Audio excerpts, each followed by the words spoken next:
अस्सलाम वालेकुम व्यूवर्स। आज मैं बनाने जा रही हूँ रस मलाई, वो भी मिल्क पाउडर से, जो बहुत इजीली आप घर पर बना सकते हैं लो बजट में।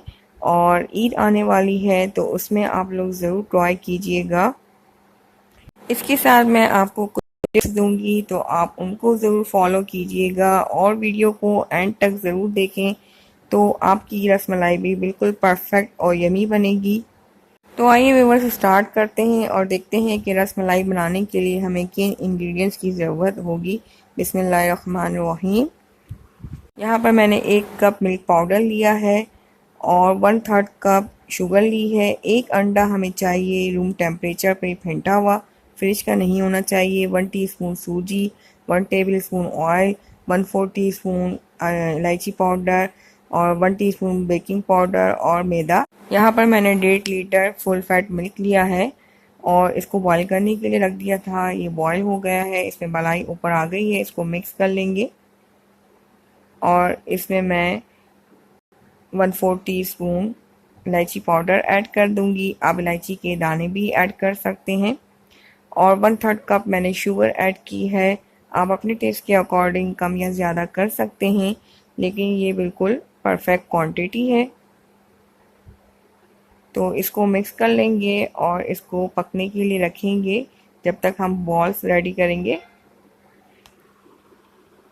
यहाँ पर मैंने एक बॉल ले लिया है और इसमें ये मिल्क पाउडर ऐड करेंगे 1 कप। यहाँ पे आपको इस बात का ख्याल रखना है कि आपकी तमाम मेजरमेंट बिल्कुल परफेक्ट होनी चाहिए, तो ही आपकी रसमलाई का रिज़ल्ट अच्छा आएगा। मैंने बेकिंग पाउडर और सूजी ऐड कर दी है, साथ ही मैदा भी ऐड कर देंगे। दूसरी बात यह कि मिल्क पाउडर जो मैंने लिया है वो नीडो का लिया है। आपने एवरीडे हरगिज़ यूज़ नहीं करना, क्योंकि वो मिल्क पाउडर नहीं है। और इसके साथ ही हम इसमें 1 टेबलस्पून ऑयल ऐड करेंगे। यहाँ पर हम घी यूज़ नहीं करेंगे।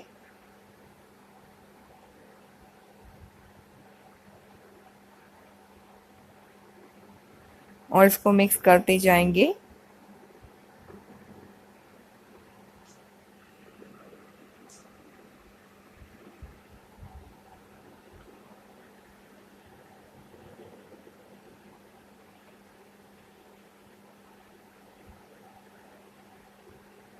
अब इसमें हम अंडा ऐड करेंगे, थोड़ा थोड़ा करके हमें अंडा ऐड करना है। ये फेंटा हुआ अंडा है, फ्रिज का ठंडा अंडा नहीं होना चाहिए, रूम टेम्परेचर पे होना चाहिए।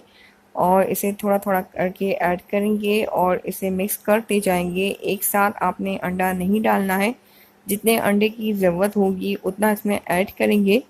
ये जो मैं आपको टिप्स बता रही हूँ इनको ज़रूर फॉलो कीजिएगा, तो आपका रिज़ल्ट भी बहुत अच्छा आएगा।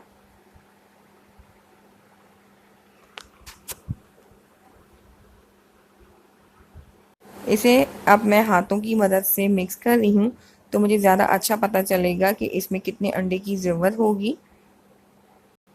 इसमें थोड़ा सा अंडा और मिक्स कर रही हूँ।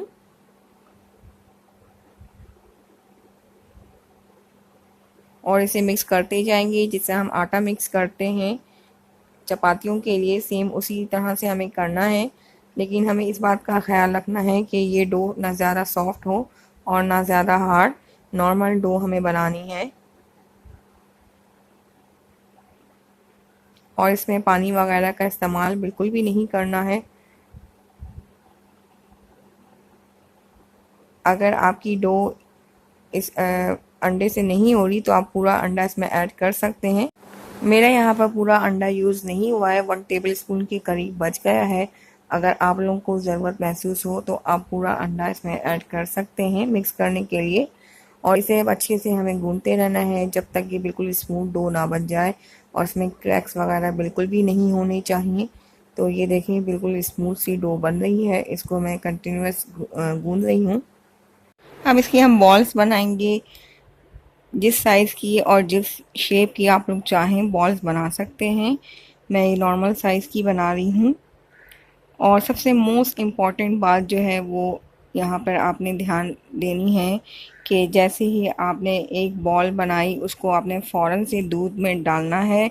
इसको रखना नहीं है बिल्कुल भी, ना डो को रेस्ट देना है ना बॉल्स को रेस्ट देना है, क्योंकि रखने से जो है फ़ौरन ड्राई हो जाती है और इसकी फिर बॉल आप नहीं बना सकेंगे। देखिए इस तरह से बिल्कुल स्मूथ और बगैर क्रैक के आपने बॉल बनानी है। दूध को पकते हुए हमारे 10 मिनट्स हो चुके हैं और अब ये जो बॉल मैंने बनाई थी इसके अंदर फ़ौरन से ऐड की है। अब साथ साथ मैं बॉल बनाती जाऊंगी और दूध में ऐड करती जाऊंगी। इसको रखना बिल्कुल भी नहीं है और यहाँ पर एक खुला बर्तन हमें लेना है ताकि जब ये बॉल्स फूलें तो आपस में टूटे ना, और इसमें चमचा हमने बिल्कुल भी नहीं लगाना है।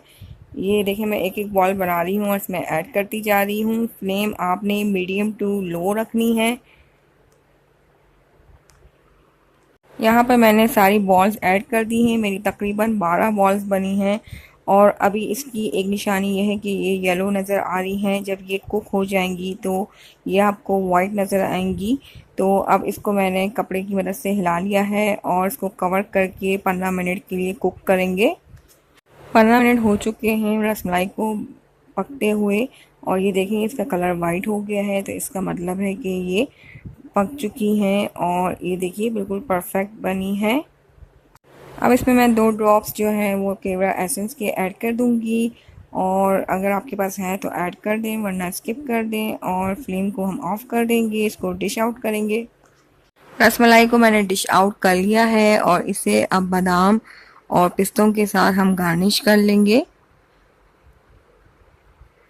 और थोड़ा सा मैं इसमें ज़ाफ़रान ऐड करूँगी। अगर आपके पास है तो ऐड कर दें वरना इसको स्किप कर दें। फिर इसे मैं प्लास्टिक रैप से कवर कर दूंगी और 5 से 6 घंटों के लिए फ्रीज़ कर दूंगी, क्योंकि ठंडी रसमलाई बहुत अच्छी लगती है। तो इस तरह से हमारी बहुत ही यमी और डिलीशियस रसमलाई मिल्क पाउडर से रेडी है। तो आप लोग भी इसे ज़रूर ट्राई करें और जो मैंने टिप्स आपको दी हैं उनको ज़रूर फॉलो कीजिएगा, तो आपकी रसमलाई भी बिल्कुल परफेक्ट और डिलीशियस बनेगी। इसे ईद पर ज़रूर ट्राई कीजिएगा और अपना फीडबैक देना मत भूलिएगा कि आपको मेरी ये रेसिपी कैसी लगी। अगर पसंद आए तो लाइक कमेंट एंड शेयर ज़रूर कीजिएगा और अगर मेरी रेसिपीज़ पसंद आ रही हैं तो प्लीज़ मेरे चैनल को सब्सक्राइब करें और साथ में दिए हुए बेल आइकन को ज़रूर प्रेस करें। इससे मेरी लेटेस्ट वीडियो सबसे पहले आप तक पहुंचा करेगी। मुझे इंस्टाग्राम और फेसबुक में भी आप लोग ज्वाइन कर सकते हैं। मिलती हूँ फिर न्यू रेसिपी के साथ। जब तक के लिए अल्लाह हाफिज़। दुआओं में याद रखिएगा।